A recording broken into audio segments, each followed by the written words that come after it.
friends, and welcome back to Storytime with Morah Rochel. On the last story, I asked a question. Where did you go on a vacation? Sarah said that she went to Spain. Sounds like a lot of fun, Sarah. Thank you for sharing with us.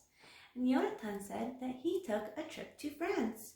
So much fun, Jonathan. At the end of this story, I'm going to ask another question. Leave your answer in the comments below, and maybe you will be on our next video. Today, we are going to be reading Messes of Dresses. This story is by F. Pertzig and is illustrated by Tova Leff. Messes of Dresses is published by Hachai Publishing, and they gave us permission to read this book. So let's read together. It starts with Ezehu Ashir Hasameach Bechelko, who is rich when is satisfied with what he has. In a house on a corner inside a big tree lived sweet sunny Gittel. So happy was she that her friends all adored her. No one could ignore her. They loved to come over for cookies and tea. Her house was quite small. The rooms barely fit her. The doorway, oh my, it could hardly admit her. Her kitchen was snug and her living room bare, except for a table and one little chair and a raggedy sofa in need of repair. And a pot of geraniums ready to bloom, and a yellow canary that sang a fine tune. Of books she had one, a small sitter quite old, with a blue velvet color and letters of gold. On a hook on one wall was a green dress, all dotty, which Gittel would wear when her blue one was spotty. That's all that she needed, that's all that she had, and she always felt happy and never felt sad. You see Gittel with her dresses, the green dress and the blue dress. As she fed her canary and swept up the floor, Gittel heard a loud knock, knock, knock at her door.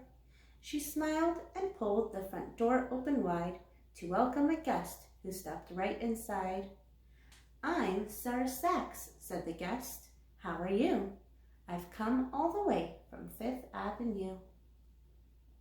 And here she is. "Have some tea, if you please. I hope you can stay," answered Gittel, who treated guests the right way. Sarah sat on the sofa and took a long look and said, "Gittel, you only have one dress on that hook." "Yes, I know," answered Gittel. "No need to keep staring. I keep that dress clean, and the other I am wearing." So here she is wearing the blue dress, and the green dress is hanging up on the hook. "2 dresses? That's it?" was all Sarah could splurt. "What if both of them fall in the dirt? Or a plate full of noodles with ketchup and cheese falls from a shelf and makes stains upon these? Or what if you sit down on glitter and glue and a black magic marker and shoe polish too? Then what would you do, Gittel? What would you do? A green dress and a blue dress are simply too few." Answered Gittel, "2 dresses are just fine for me. I'm satisfied with what I have. Don't you see?" There was no stopping Sarah. She fished in her bag and pulled out 5 dresses, each one with a tag. 5 dresses so fancy that Gittel's jaw dropped. 5 dresses so stunning that Gittel's eyes popped. This spread made by Lucci is silvery silk. This one made by Spent is the color of milk. This pink tweedy suit came from Valery's store. Don't tell me you've never been there before. This shiny gold gown made by Donna Collide has lovely lace lilies that go down the side. And the grandest of all is from Goodnook de Lorne. It's besangled with beads, it's all money well spent. I don't know, began Gittel. My dresses are plain. With fine clothing like these, I can't walk in the rain. That's silly, cried Sarah. No problem at all. Just put on a new dress and let that one fall. There's more where these came from, all brilliant and new, exclaimed Sarah Sachs from Fifth Avenue. After that day, Gittel started to change. She had dresses to try on and hooks to arrange. 5 new hooks for 5 dresses appeared on her wall, then more and still more till they filled her front hall. Hooks, hooks, hooks, hooks were all over the house. On the walls of the bedroom she hung every blouse.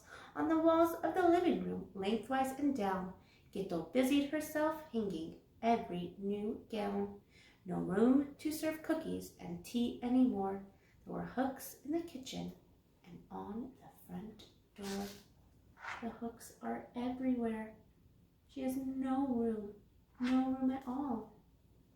Oh my goodness.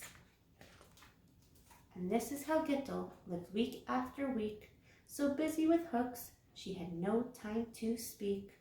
She thought about dresses all night and all day. She had no time for friends and no room to play. All those dresses. So many different dresses she had. She talked about dresses until they said, "Quit it." Now Gittel seemed different. They had to admit it. And soon they stopped coming to pay her a call. And sweet sunny Gittel had no friends at all.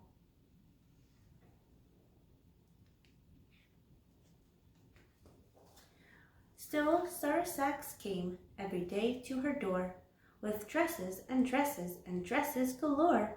Isn't it fun, Gittel? Don't you look great? With so many clothes, you can always rotate.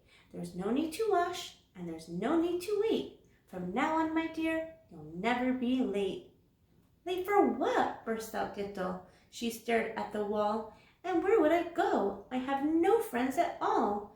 I can't move in this house. It is no longer cheerful. These messes of dresses are making me tearful. Oh, how did this silliness all come to be? Well, now I will fix it. Just watch and you will see.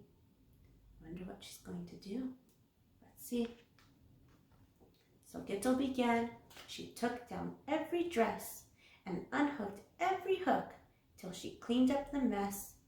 She looked at Miss Sachs and knew just what to say. You must take all these things someplace quite far away. And please, you must do it now. Yes, today. I've learned something special, and here's what I know. Esahu asher hasameach bechalko. To be rich and happy, you don't need a lot. You just need to enjoy what you've already got. So Sarah Sachs piled all the clothes up so high on the back of a truck and then waved goodbye. Away went the dresses of silver and blue, the blouses, the suits, and the fancy gowns too. Gittel entered her neat little house in the tree with a smile on her face and a heart full of glee. She picked up her sitter and said every word. She watered her flowers and fed her small bird. She baked sugar cookies and made some fresh tea, and she said, "How I love being just plain old me." This is a really nice book to read together, friends. Thank you for joining me and reading with me. And now here's the question. Gittel was happy being her because she had just 2 dresses. What makes you happy about being you? If you would like to pick up your own copy of Messes of Dresses, you can look in your local Judaica store or click the link below to buy it from Amazon. Thank you, friends, for reading with me. See you next time.